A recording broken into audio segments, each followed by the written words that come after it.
आइए जानते हैं बिहार की हर जिला हर क्षेत्र की फटाफट 50 बड़ी खबरों को केवल 20 मिनट में। साथ ही आज इस वीडियो में हम लोग जानेंगे कि सरकार ने कौन कौन सी बड़ी घोषणा की है और साथ ही नीतीश सरकार ने करोड़ों की योजनाओं का शिलान्यास किया और सभी चीजें कब से सस्ता मिलने लगेगी और महिलाओं को 2 लाख रुपए कब से मिलने लगेगा और मजदूरों को 9,000 रुपए कब से खाते में आएंगे। सब कुछ आज इस वीडियो के माध्यम से जानेंगे। तो वीडियो को लाइक करके चैनल को सब्सक्राइब जरूर कर दे और कमेंट में अपने जिला अपने शहर का नाम जरूर बताएं।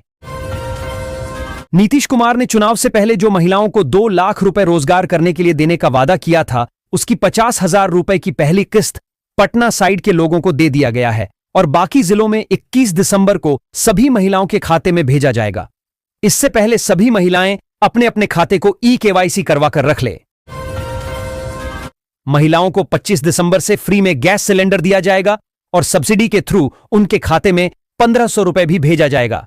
इससे पहले जितने भी महिलाएं हैं गैस ऑफिस में जाकर अपने अपने खाते का ई-केवाईसी और आधार लिंक करवा लें ताकि किसी का भी पैसा आने में कोई परेशानी ना हो। सभी लेबर कार्ड धारी के खाते में 28 दिसंबर को 5,000 रुपए भेजा जाएगा। इससे पहले सभी लेबर कार्ड धारी बैंक में जाकर खाते का ई-केवाईसी करवा लें। आजकल महंगाई इतना बढ़ चुका है कि मजदूर मजदूरी करके अपना परिवार नहीं चला पाता है। इसीलिए नीतीश कुमार ने लेबर कार्ड धारी के खाते में 5,000 रुपए देने का वादा किया है। बिहार के नागपुर की एक फैक्ट्री में ब्लास्ट होने से बिहार के 6 मजदूरों की मौत हो गई है। इस घटना पर दुख व्यक्त करते हुए बिहार के मुख्यमंत्री नीतीश कुमार ने मृतकों के परिवारों को आर्थिक सहायता देने की घोषणा की है। सरकार पीड़ितों के परिवारों के साथ खड़ी है और उन्हें हर संभव मदद प्रदान करेगी। भागलपुर में ग्रामीण कौशल योजना के तहत रोजगार मेले का आयोजन किया गया, जिसमें 17 कंपनियों ने भाग लिया। इस मेले में 3,180 युवाओं ने नौकरी के लिए आवेदन किया। यह आयोजन युवाओं को रोजगार के अवसर प्रदान करने और कौशल विकास को बढ़ावा देने के उद्देश्य से किया गया था। युवाओं ने उत्साहपूर्वक भाग लिया। फ्री सिलाई मशीन योजना के तहत बिहार के सभी महिलाओं को 15,000 रुपए दिया जाता है ताकि वह सिलाई मशीन खरीदकर कहीं भी दुकान करके अपना और अपने परिवार का पेट चला सके। आजकल महंगाई के दौर में महिलाओं के हाथों में कुछ न कुछ रोजगार होना बहुत ही जरूरी है। इसी को देखते हुए नीतीश कुमार में बिहार के सभी महिलाओं को फ्री सिलाई मशीन योजना के तहत 15,000 रुपए देता है। सिवान के सिसवन में 3,360 राशन कार्ड रद्द किए जाएंगे। इसके लिए 30 दिसंबर तक विशेष अभियान चलाया जाएगा। यह कार्रवाई राशन कार्डों के सत्यापन के बाद की जा रही है। अपात्र पाए गए लोगों के राशन कार्ड रद्द होंगे, जिससे पात्र लोगों को लाभ मिल सके। सहारा इंडिया में जितने भी व्यक्ति का पैसा फंसा हुआ है, उन सभी को रिफंड मिलना शुरू हो गया है। किसी को 10,000 रुपए, किसी को 20,000 रुपए, किसी को 50,000 रुपए तक का रिफंड मिल रहा है।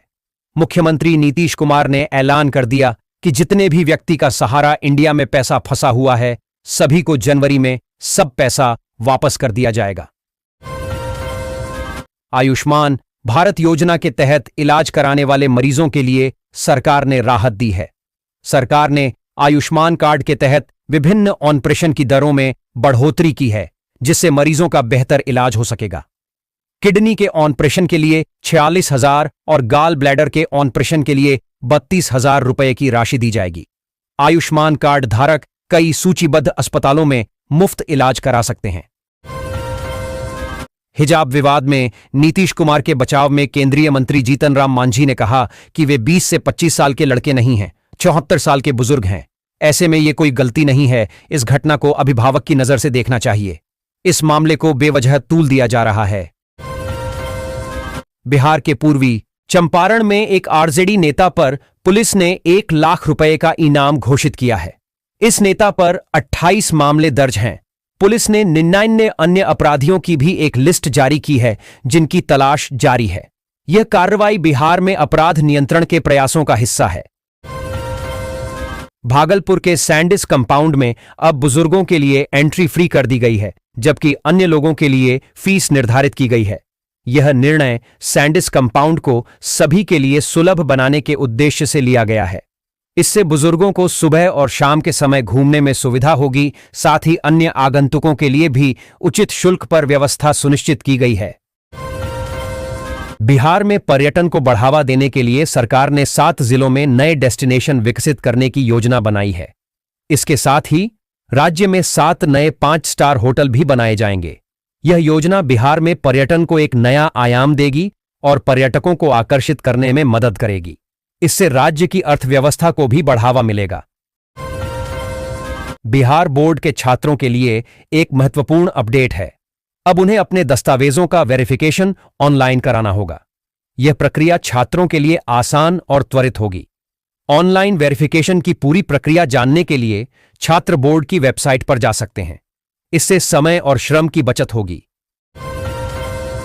बिहार सरकार मशरूम की खेती को बढ़ावा दे रही है, जिसके लिए 90% तक की सब्सिडी दी जा रही है। यह योजना राज्य के नागरिकों को स्वरोजगार के अवसर प्रदान करने और कृषि क्षेत्र को मजबूत करने के उद्देश्य से शुरू की गई है। इच्छुक किसान इस योजना का लाभ उठाकर मशरूम की खेती शुरू कर सकते हैं और अपनी आय बढ़ा सकते हैं। भागलपुर के तिलका मांझी थाना क्षेत्र में दवा विक्रेता गौतम कुमार साइबर ठगी के शिकार हुए।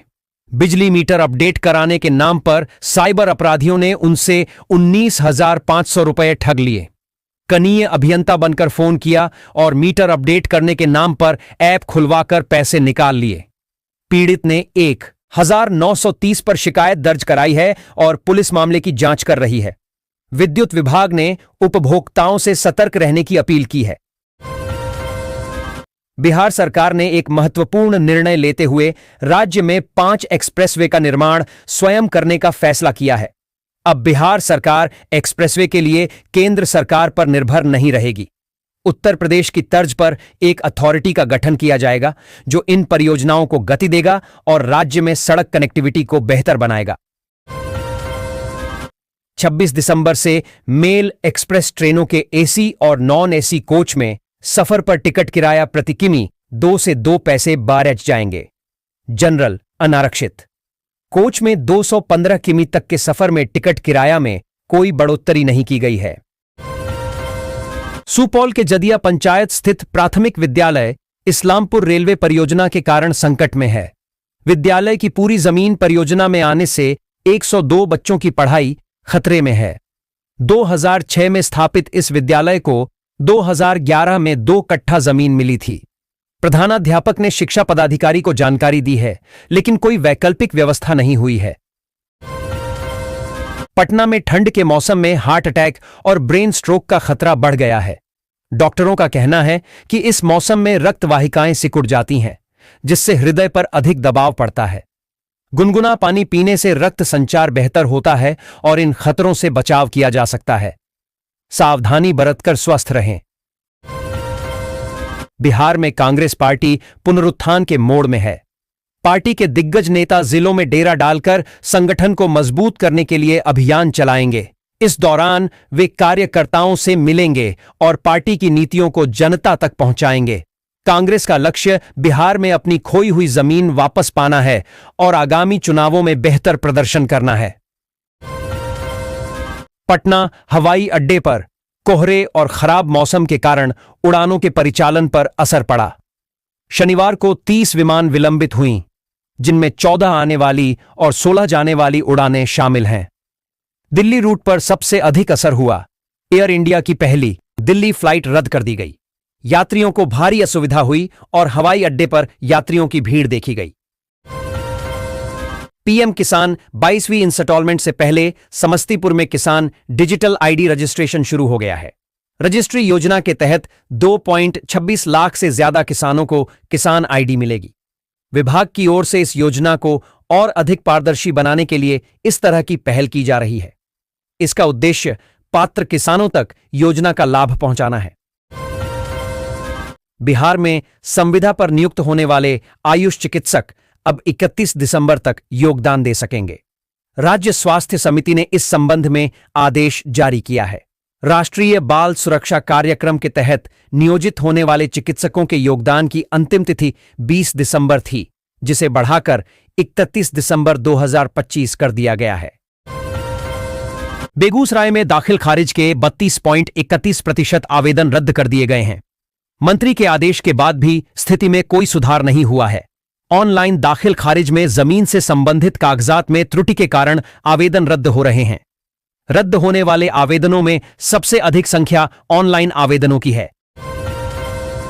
भागलपुर के स्थायी बाईपास स्थित टोल प्लाजा का टोल रेट कम कर दिया गया है।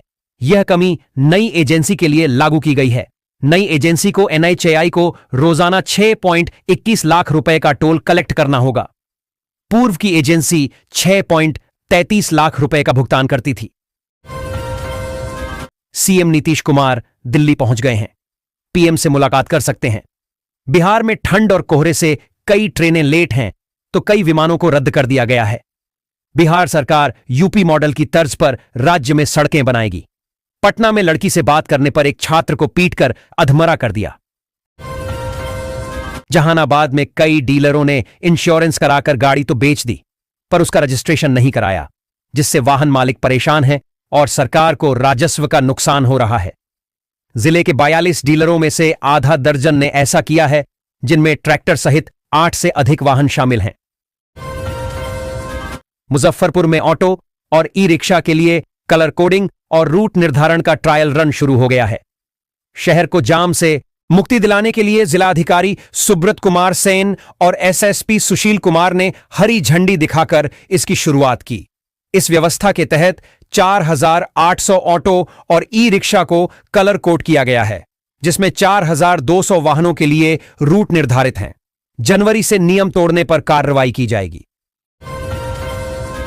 समस्तीपुर में जिला शिक्षा पदाधिकारी ने पूसा प्रखंड और 5 विद्यालयों का औचक निरीक्षण किया। निरीक्षण में शैक्षणिक, प्रशासनिक और मध्याह्न भोजन व्यवस्था में गंभीर अनियमितताएं मिलीं। डीईओ ने 11 प्रधानाध्यापकों और शिक्षकों से स्पष्टीकरण मांगा और वेतन रोकने की कार्रवाई शुरू की। विद्यालयों में शैक्षणिक गुणवत्ता और सरकारी योजनाओं के क्रियान्वयन में लापरवाही बर्दाश्त नहीं की जाएगी। खगड़िया शहर में अतिक्रमण मुक्ति अभियान फिर से शुरू किया गया। राजेंद्र चौक से बखरी बस स्टैंड तक चले इस अभियान का नेतृत्व नगर परिषद के कार्यपालक पदाधिकारी सिंधु कमल ने किया। ठंड के बावजूद भारी मशीनों के साथ अतिक्रमण हटाया गया। गया में दून एक्सप्रेस से 48 जीवित कछुओं की बड़ी बरामदगी हुई। आरपीएफ की सतर्कता से वन्य जीव तस्करी को नाकाम कर दिया गया। गुप्त सूचना के आधार पर कार्रवाई करते हुए आरपीएफ ने ट्रेन में अवैध रूप से ले जाए जा रहे कछुओं को बचाया, जिससे वन्य जीव तस्करी का प्रयास विफल हो गया। बिहार के 15 विश्वविद्यालय ONOS one nation one subscription योजना से जुड़ गए हैं, जिससे छात्रों और शोधकर्ताओं को बड़ी राहत मिलेगी। अब वे एक क्लिक पर 30,000 से अधिक जर्नल्स तक पहुंच सकेंगे। इस योजना से उच्च शिक्षा के क्षेत्र में डिजिटल संसाधनों का उपयोग बढ़ेगा और शैक्षणिक अनुसंधान को बढ़ावा मिलेगा। पटना समेत अन्य विश्वविद्यालयों के छात्रों को इसका लाभ मिलेगा। डाक विभाग ने फ्रेंचाइजी स्कीम 2.0 शुरू की है, जो लोगों को डाक सेवाओं के माध्यम से कमाई करने का अवसर प्रदान करती है। यह योजना उन लोगों के लिए विशेष रूप से फायदेमंद है जो कम निवेश के साथ अपना व्यवसाय शुरू करना चाहते हैं। इस योजना के तहत कोई भी व्यक्ति डाक विभाग की फ्रेंचाइजी लेकर विभिन्न सेवाएं प्रदान कर सकता है और अपनी आय बढ़ा सकता है। यह योजना बिहार के पटना शहर में भी उपलब्ध है। बिहार सरकार ने एमएसएमई सेक्टर में 5 लाख उद्योग स्थापित करने का लक्ष्य रखा है। पूर्व मुख्यमंत्री जीतन राम मांझी ने कहा कि राज्य सरकार इस लक्ष्य को प्राप्त करने के लिए प्रतिबद्ध है। उन्होंने एमएसएमई क्षेत्र के विकास के लिए सरकार द्वारा उठाए जा रहे कदमों की जानकारी दी और इस क्षेत्र में निवेश की संभावनाओं पर प्रकाश डाला। बिहार में बिजली उपभोक्ताओं को बिल से राहत मिलने की उम्मीद है। ऊर्जा मंत्रालय को एक योजना का ड्राफ्ट भेजा गया है, जिसका उद्देश्य बिजली बिलों को कम करना है।